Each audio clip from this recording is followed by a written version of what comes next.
Kardom, Karbi Hills Lifelong Penili, Sami Sangler Kropi, Non Beer Tang Ton Pen, Arjupanikha. সকলোকে আজি বিশ্ব পৰিৱেশ যেহেতু আজি 5 জুন 2025 আমাৰ কাৰণে অতি আনন্দিত দিন এটলিষ্ট আমি 2025 চনৰ আমি 5 জুনৰ যিটো বিশ্ব পৰিৱেশ ৱৰ্ল্ড এনভাইৰনমেণ্ট ডে আমি সকলোৱে যে ইয়াত আহি পেলাই একেলগত বহি পেলাই আমি চেলিব্ৰেশ্যন কৰিব পাৰিছোঁ বা আপোনালোকে নিজৰ নিজৰ সময় দিয়াৰ কাৰণে আপোনালোকক সকলোকে ধন্যবাদ দিছোঁ আজিৰ পৰা আমি সংকল্পবদ্ধ হ'ব লাগিব যে আমাৰ গাঁওখন আমাৰ জিলাখন আমাৰ অসমখন আমাৰ ভাৰতখন যদি আমি সদায় সেউজীয়া যদি বা ভাল অক্সিজেন পাবলৈ হ'লে আমাৰ দায়িত্ব আছে প্ৰত্যেক নাগৰিক সৰুৰ পৰা ডাঙৰ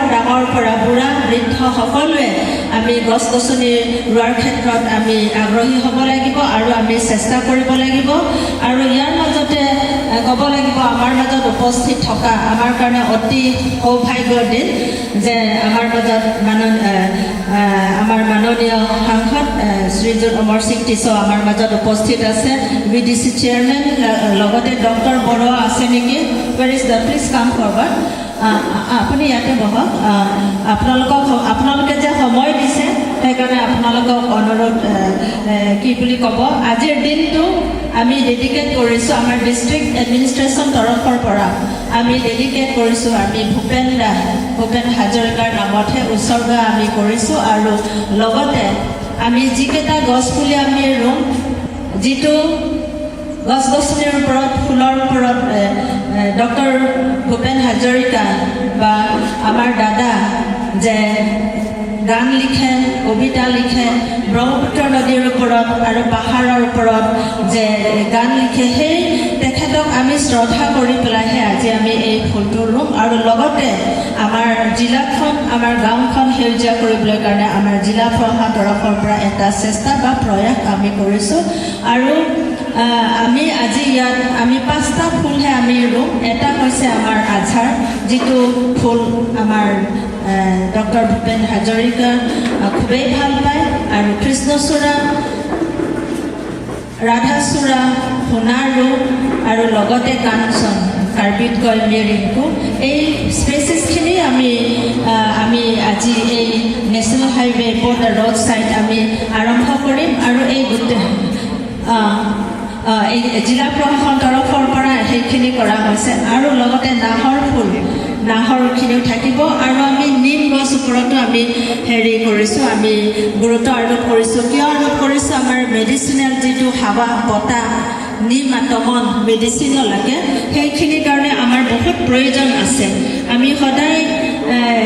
সদায় ভাবোঁ যে আমি বেছি যিমানখিনি আমি গছ কাটি আছোঁ যিমানখিনি আমি পাহাৰ ধ্বংস কৰি আছোঁ ইয়াৰ লগতে আমি বেছিহে গছ গছনি ৰুব লাগে খালি গছ গছনি ৰুলেও নহ'ব আমি সৌন্দৰ্য বৰ্ধনো আমি গুৰুত্ব আৰোপ কৰিব লাগিব সেইকাৰণে অক্সিজেন একম্পানিড বাই সৌন্দৰ্য বৰ্ধন কৰা সেইকাৰণে আমি যেতিয়া নাহৰ ফুলিব তেতিয়া নাহৰে ফুলি থাকিব যেতিয়া সোণাৰু ফুলিব তেতিয়া সোণাৰু হৈ পেলাই আমাৰ এৰিয়াখিনি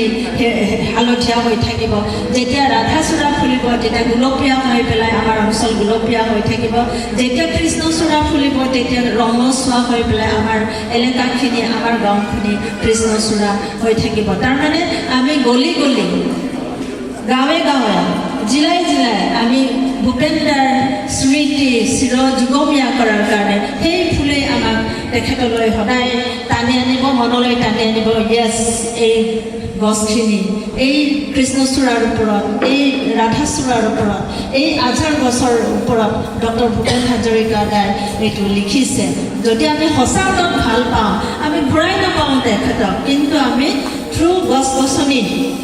তেখেতে ভাল পোৱা ফুলখিনিৰ যদি আমি ৰোপণ কৰোঁ আমি খালি তেখেতক ভাল পোৱা প্ৰদৰ্শন কৰা নহয় লগতে আমাৰ এলেকা আমাৰ এৰিয়াখন আমাৰ গাঁওখন আমি শুৱনি কৰা আৰু সৌন্দৰ্য বৰ্ধন কৰা সেইটো লৈ পেলাইহে আজি আমি কাৰ্বি আংলং জিলা প্ৰশাসনৰ তৰফৰ পৰা আমি আগবাঢ়ি আছোঁ আৰু আপোনালোকে যে উঠি পৰি আহিছে শ্বৰ্ট নটিছত যে আহিছে আপোনালোকক সকলোকে ধন্যবাদ দিছোঁ আৰু যিহেতু আমাৰ মাজত সাংসদ আছে আমাৰ শ্ৰীযুত অমৰ সিং টিছ তেখেতক দুআষাৰ ক'বলৈ কাৰণে অনুৰোধ জনাইছোঁ